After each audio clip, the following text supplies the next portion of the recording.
Welcome everybody to our Higher Ground video series. We are back for another episode with a very, very exciting guest. So today we're diving into the power of employer branding and why it is so much more than just a buzzword. From attracting top talent to keeping your best people inspired, a strong employer brand can be the game changer in both hiring success and career growth. So in today's episode, we'll unpack the practical insights, the real world examples, and the behind the scenes strategies that give companies and candidates that competitive edge. Whether you're looking to sharpen your hiring approach or land the next big role or promotion, you've got tangible takeaways to help you get there specifically. So let's get straight into it. I want to introduce our fantastic guest, Danielle Weakly. I'm thrilled to welcome you as our powerhouse in the world of people, culture, and purpose-driven strategy. So welcome, Danielle. Thanks so much. Thanks for having me. Brilliant, brilliant. So I want to do a really quick intro on Danielle and give our audience a really good overview of the skills and experience you come with. So Danielle is a seasoned communications and branding expert with deep expertise in helping organizations articulate and amplify their employee value proposition. So with a career in leadership roles in the media and publishing space, she's worked closely with clients and brands to turn culture into a competitive advantage, and not just for attracting top talent, but for keeping them engaged and inspired. So in this episode, Danielle unpacks what makes a strong EVP, why it matters more than ever in today's market, and how companies can move beyond lip service to deliver real employee impact. So yeah, that's incredibly exciting and something so different for our audience, Danielle. So again, we are just incredibly excited to have you with us today. So thank you for joining us, and also what you're about to share in terms of your expertise and insights in this space with our audience. And I know businesses out there and candidates who are either active or passive will find it super interesting as employer branding becomes increasingly crucial to attraction and retention. So I think let's get straight into it. So one of my first questions that I wanted to discuss with you is, for those who don't live employee branding, how would you define it, and why does it matter more now than ever before? Thanks. I mean, I think it's such a great question because it does seem to be a growing space rather than something that's super well established, although globally there's a huge focus on employer branding within smaller companies, corporates, you name it. Essentially what it means at its most basic level is it answers the question of why should someone want to work here? At Happy Culture, which is the company that I founded with a partner, also an ex-media colleague, we always say, like, we want people to love their work. And that is essentially what employer branding does. It allows you to tell stories about your company, its culture, the employees, the leadership. People are attracted to people, not to logos and corporates necessarily. And that's what employer branding does. It shapes and promotes your company and its employees to attract talent and to retain talent. Amazing. Absolutely amazing. And while you're speaking, Danielle, I'm just thinking about us selling our clients' brand and who they are to our candidates, to the talent that's in the market. So I think that's just so incredibly important that people don't realize there's just so much value behind that. And there's a lot of trust and loyalty that goes into brand. So thank you for giving it that perfect explanation of what it truly means. So what are some of the biggest misconceptions that companies have about employer branding? And what have you seen that's been done right or been done strangely, or something that's, been off the charts? You can share a little bit. I mean, I guess the biggest misconception for companies is, well, the misconception comes around like where it sits. So employer branding often sits at the intersection of HR, internal comms, marketing, maybe PR, depending on the size of the corporate, it's sort of a functionality that can sit in a lot of different places, which means that often it sits in no place at all. So the misconception probably is, the biggest one is that your external brand, like the one that you face that's customer facing, that is selling your product or your services, is the same as your internal brand or your employer brand. And it absolutely isn't. The brand that you face towards your employees or how you retain your talent it's linked to, but it is not the same as the brand that you're putting out there to attract people to your services and your products. So that's the one thing. They're not the same thing. And I think it's hard to sort of find the balance if you're using your external brand as the same thing. The other thing is that it sits as a functionality of HR. As I said, in terms of it being the intersection of something, it's much bigger than an HR role, because it does tap into marketing and internal comms and all that sort of thing. I think the third misconception is probably one that we see a lot of, which is that your payment structure and your perks or whatever they are the things that define your employer brand. And yes, while they are all of that, you need to talk about them because people need to know. And also, yes, I mean, compensation, of course, compensation matters. But people more and more, and I'm particularly talking about Gen Z here as well, care deeply about the purpose, the value, what your company stands for, how its employees are treated, what the growth opportunities are, what sort of flexibility you offer, how inclusive it is, how they're treated. And all of those things are very difficult to get across if you have no employer branding. Those are the kind of stories I talk about telling when we talk about storytelling about your company and your culture. So those are big misconceptions for me. I think there's no one that's really doing it in like a crazy, weird, off the charts sort of a way, but there are obviously amazing examples of people who have done it far better or are not doing it at all. That's true. That's true. And there's always going to be a very unique case to every organization. Like if you think of a particular gym brand or a bank or, an insurance insurer, like there are going to be certain colors or companies that pop into your head, and that's all about how their brand in the market and like any brand, you kind of know if you are playful and youthful, so you're kind of you're looking for something that's very specific compared to something that's quite serious or financially motivated or needs something that looks very professional and slick. So I mean, like a great global example of employer brand is Spotify.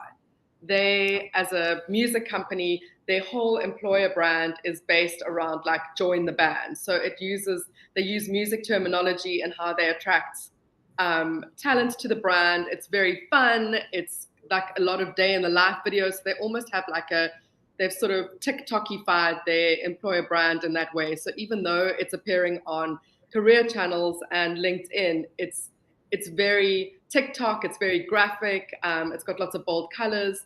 So that is very specific to them and it works brilliantly. But I mean, obviously brand wise, that's not something, you've got to kind of find your mark. I mean, you'll find there's a great example, like Deloitte globally have got a very well-known employer brand ambassador who runs a lot of their LinkedIn stuff from her personal account, but it obviously gets parlayed via all the Deloittes.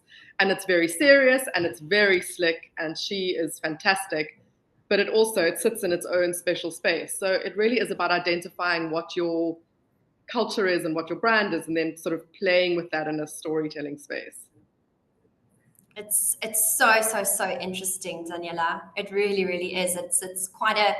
It can be such a playful, creative space, but you do have to have, I'm sure you work with so many clients across the board. So you almost have to, dig a little bit deeper into those different products and industries and really get to know your clients, which is so much fun. It keeps things always exciting, I'm sure, for you. I mean, that's where the media background comes in. It's exactly. We're telling stories to an audience. It's exactly the same thing as putting together a magazine or a podcast or whatever. Yes. And just when you say stories, it's quite funny because when I prep my candidates for interviews, I always say to them, your introduction is your story. because you are your own brand essentially. So you've got to sell to the client who is Nicole Dodd, and you've got to give them a storyline. Where did it start? How did you grow?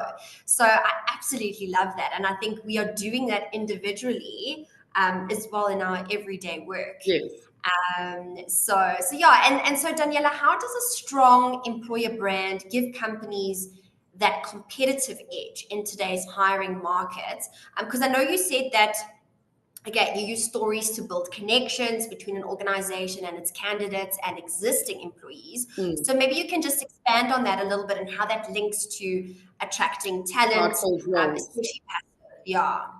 I mean, I think essentially what it does very well is that it allows corporates the opportunity to attract the right people, in that you are already telling the story of what your company is all about and the culture. So you already from the outset are understanding that culture fit with the job seeker and vice versa. And again, I go back to like the Gen Z and millennials, how they value transparency and that sense of belonging and community in a far greater way than we've seen of previous generations. So having a strong employer brand allows you the opportunity to be authentic in your communications. So job seekers know what they're getting into. You can speak about your culture, about ethical leadership, about your sustainability goals. So you can get that value alignment with talent, which I think is super important. It allows you to attract top talent more efficiently. It reduces that time to hire process and hiring costs. It allows you to boost engagement with job seekers. It also gives you the opportunity, I guess, as well from an internal point of view, to turn your employees into brand advocates, which is, again, like a huge social media trend that we're seeing globally around employee brand ambassadors across the board, whether it's like retail workers right the way through to like LinkedIn specialists and things. So all of those things allow a company to do something faster and retain that talent better. Absolutely. Absolutely. It makes so much sense, and it ties in so beautifully with the work that we do, because our clients, they tend to ask us from time to time, what is, when you're selling this, the particular bank name or insurer name, what are people saying in the market? Are they like, yes? Are they saying, no, I have concerns? Are they sharing anything that's super insightful that we can use to really up our game, to level up? So I absolutely love that. And we often hear clients say, we just need the right candidate. So what role does storytelling or EVP play in making that particular piece happen? And I think you may have mentioned it a little bit in the previous question. I guess it's that. So, EVP, so your employer value proposition is really the opportunity to tell candidates and your internal team what you stand for. So it allows you to give them a story about what you offer your employees beyond salary. So yes, compensation and perks aside, like what you stand for, what you offer, and what you as a company would expect in return, whether that's innovation, belonging, like how a candidate will thrive in your culture. And again, that is not something that is easily translated if you are not telling people what it is that you stand for. Like this is the thing is I've worked in corporate. My entire career was in corporate as well, and in communications and publishing and media. You would think that we would, as that kind of an industry, know exactly how to tell people a story about what we stand for. And it's a tricky thing. You think people understand, or you think it doesn't matter, or you haven't really thought about it. The fact is, you actually need to tell them what it is that you're doing, and that's not just a sticker in the bathroom mirror saying like I belong or I am valued or whatever, which is thrilling at best, but no one pays any attention to that. It is actually about telling those stories at a proper level where people can read them, see them, engage with them. And that's where social media is so important. Like LinkedIn allows you the opportunity to tell a story. And don't be fooled into thinking that because people love your product that they're going to love working there. It's not the same thing. You can be selling an amazing thing and have an incredibly toxic work culture, or be selling something really very ordinary and not that thrilling and be an amazing place to work. Yeah, absolutely. There's so many elements to that sell and that brand. Yeah. Like, for example, like you said, like whether it's a retailer or a bank, like what else is it about this organization that makes it so attractive? Why do you want to? But that's it. Why I do mean, people I want to think work for the organization? Yeah. yes, How do you become a top employer? You know, what is it it about? allows you to make your culture tangible. You know, it really Yes. gives your culture legs. And Yes. that's people facing. It's employee testimonials, it's behind the scenes moments, it's leadership taking on, you know, sort of talking about something. It's so that your day-to-day culture as an organization can be reflected across multiple platforms, and those people can picture themselves in your story and see Organization. themselves working there. Yeah, absolutely. That was so spot on. Absolutely. So, I mean, how can small or medium-sized companies without massive budgets still win at employer branding? I mean, I think the important part is that, yes, I mean, the way I speak about employer branding makes it sound like super dense and there's lots of stuff you can do. And of course there is. Like the bigger the budget, the more you can do realistically. But smaller companies, it doesn't have to be a big, expensive thing. It is about sitting down and understanding what you stand for. And then there are loads of platforms that you can use to push that messaging out that doesn't need to cost you a fortune. You can have a very robust LinkedIn page that doesn't necessarily mean that there are specialists behind the scenes pushing all of that content out. You know, with a great smartphone and a little bit of video recording, you can grab an employee testimonial from somebody who's, you know, maybe like a long service recognition. I've worked here for 10 years. This was where I started. This is what I'm doing now. You can get a take from leadership on what's happening globally, if that is of interest to, you know, like if that's something that's happening with your business. It doesn't have to be overwrought and it doesn't need to be super polished. I think the reality is that social media today is far more interested in authenticity than it is in polish. And that again is something that a lot of big brands get wrong because they have got the budget to make it super polished. And realistically, you don't need it all to be super glossy. You need it to feel real. So a small company can leverage their employee voices just as hard as a big company can. You can own your culture and values and know what you're doing with a tight-knit team. And actually, I mean, often like with a smaller team, there's more opportunity for growth, for a big career path, for, you know, like smaller teams have flexibility. There's opportunity for like much closer mentorship. So like lean into the things that make being part of a smaller company great. It doesn't need to be expensive. It just probably more than anything needs to be consistent.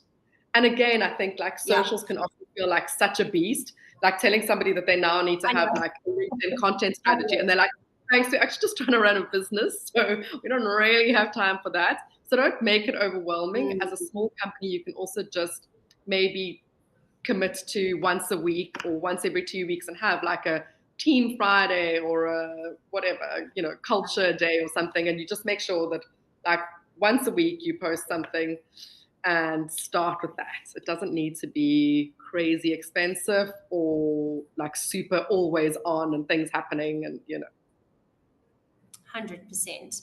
Those are such golden nuggets, Daniela, that you've just shared, because it takes some basic skills and great drive and passion and creativity. And like you said, I picked up the authenticity part and the consistency part, because, you know, you can pick a day in the month where you say, guys, a day in the life of someone at this particular company. Come dressed, booted, suited, whatever it might be. It's a content day. We are going to record. We're going to have fun. Get everybody involved. A collaboration team effort.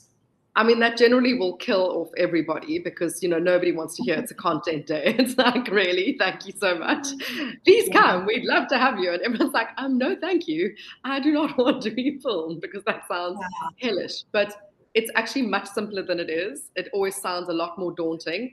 And I think, again, another one for small businesses, although for everybody, is that idea of employer influencers, like finding brand ambassadors within your company, small or large, to tell your story.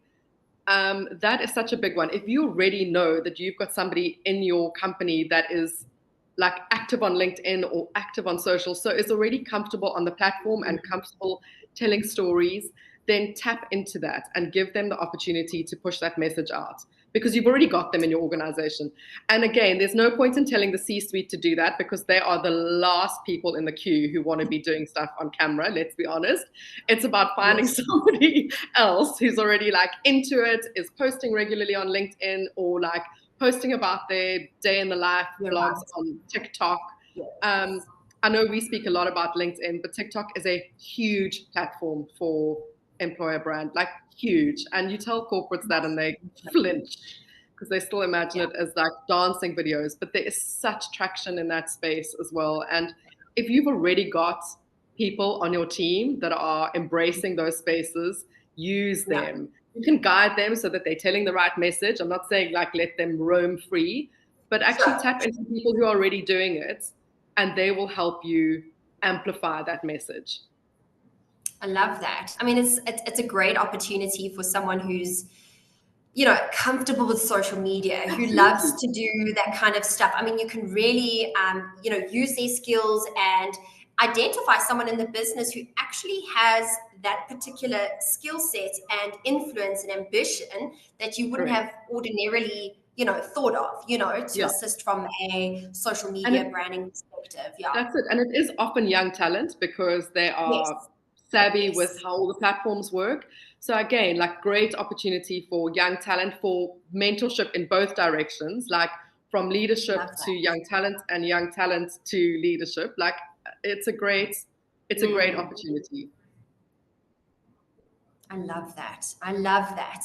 So, I mean, at Redeye, we often support companies through like talent mapping and executive search, because again, a lot of our clients are looking for really scarce skills.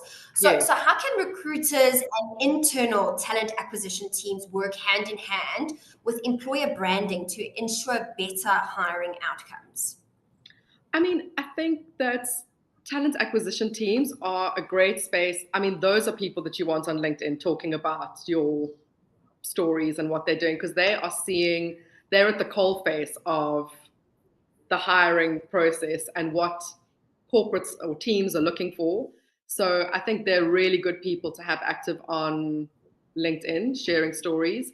I think that what's also great about that space is it allows for kind of real-time insights. So recruiters or talent acquisition teams know what roles are hard to fill and the kind of objections that candidates might have to a role or a company, or whether that's flexibility or remuneration or whatever it is. They also know what kind of things are resonating. So using those talent acquisition teams and recruiters along with like an employer branding team to figure out what that messaging is to attract the people that you want to attract is super important. And it is a way of getting to them. It's kind of knowing that you're actively, the people who are hearing the messages are delivering that to a team that can actually do something with them, so that you can actively target a pool of talent, for example. Like you might want tech talent, but you are, I don't know, a pet food company. Nobody who's working in tech is thinking that there is a cool and exciting opportunity at a pet food company, but potentially that pet food company is doing incredible like things in the space of e-commerce or app or whatever it might be. And it's about kind of your online app and all of that kind of stuff. Absolutely. Like nailing that thing, so that when you approach somebody in tech, they're not thinking, why on earth would I want to work there? They already have a sense of, or they can find out what you're doing quite easily. There's a lot to look at. There's a lot to look at on your LinkedIn page, to read through what you guys have been doing. There's stuff on LinkedIn Live, there's stuff on the careers page, whatever it might be. But there is information out there that can allow you to target specific talent pools more easily. Yeah, absolutely love that.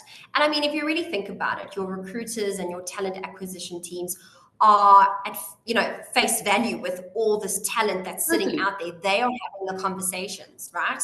So it's so incredibly important that they are positioning it in the right light. They're selling all of those, items or elements that you never knew about the organization. And they hear the So, roadblocks. They're the ones yes, that are hearing where the stumbling blocks are, what people don't resonate with. So it's also then being able to feed that back, not just as insight, like, oh, they don't, they want flexibility in this role. Everyone's saying the same thing, but then to actually talk about what that is, and what that looks like, and share those stories. So again, I guess it's just really more than anything, it's about being transparent within your organization. Yes. And the talent acquisition and recruitment teams really get an opportunity to draw back the curtain on that and be able to offer a view of what really working there looks like, and be able to give a view back to the companies as to what the perception is. And then employer branding is how you can change and shape that. Yes, absolutely. And I mean, can you share an example, Daniela, of a brand, or whether it's local or that's doing it right, and what could we? I mean, I sometimes think it's easier to share international examples just because it's it's a little bit more accessible. I mentioned Spotify earlier, and obviously, I mean, that's a very cool brand. So you kind of hear that and you're like, well, obviously, I mean, they've got it right because, they're selling music. Of course, it's easy to attract talent to such a, great sort of music tape company. I mean, I think one that I sort of follow quite closely, mainly because they've done such cool things on TikTok, is Currys in the UK. So they're a digital, they're a store, a retailer. They've an old legacy brand that nobody, I guess from an employment point of view, it wasn't the most thrilling place that you ever imagined working at. And they've done a massive overhaul of their employer brand in sort of taking that legacy of what Currys looked like before and placing it front and center for a young, engaged audience of Gen Zers, which I thought was super interesting in the way that they did it. So they're very big on TikTok as much as they are big on sort of more serious corporate platforms like LinkedIn. So they have a very people-centric EVP, which is about we help people enjoy amazing technology. So it's like an internal EVP as much as it's kind of a customer-facing one. And they're very big on talking about their career progression opportunities, about their apprenticeship schemes, about their social impact, which I think has made a huge difference to their talent acquisition as much as their talent retention. And then if you see what they do on TikTok, it's really fun. And it's not like every corporate is going to allow their employees to have fun with, kind of real behind the scenes stuff, like, the merchandising and ops teams packing boxes or whatever. But they have, and it's worked incredibly well for them. And a lot of those kind of TikTok videos of their behind the scenes teams have gone viral. And again, it just makes them feel like a very fun, enjoyable place to work in a way that previously it was just, I mean, nobody got excited about, nobody's really getting excited about working at a digital retail store, necessarily. It's like you're selling electronics. It's not necessarily that thrilling. It's thrilling now. I think they're a great example of a company that could have continued to be just very old school, and they've done something very cool, and it's really paying off for them. Yeah, that's amazing, Daniela. It just goes to show that even perhaps what seems really boring on the outside can actually seem really cool and fun. And people don't have those kind of insights. So that's why you want to be authentic and be real and show people what a normal day looks like. Use your people. Exactly. So thank you, Daniela. I think just to close off, I think I'd love to share with our audience how they can reach out to you and contact you, just to, get your help and expertise for their growth and refining, their EVP approaches. Where can people reach out to you? Our website is wearehappyculture.com, and you can find me at dan@wearehappyculture.com. But website, we're on LinkedIn, email, find me with pleasure. We'd love to chat. Amazing. I think also what we'll do is we'll make sure to add some further details in our caption below to share with our audience so that they can reach out. And yes, so just to our audience, if you are not subscribed, we have our new series on YouTube. You can find our channel there called Higher Ground Series. And just to say a big thanks to Daniela for sharing the most incredible information with unique brands as yourself, with organizations out there. Thank you so much for your time and your efforts, Daniela. We really appreciate you being on our series. We love the diversity, and I think this really just kicked it off quite beautifully. So thank you for your time. Absolute pleasure. Thanks for having me.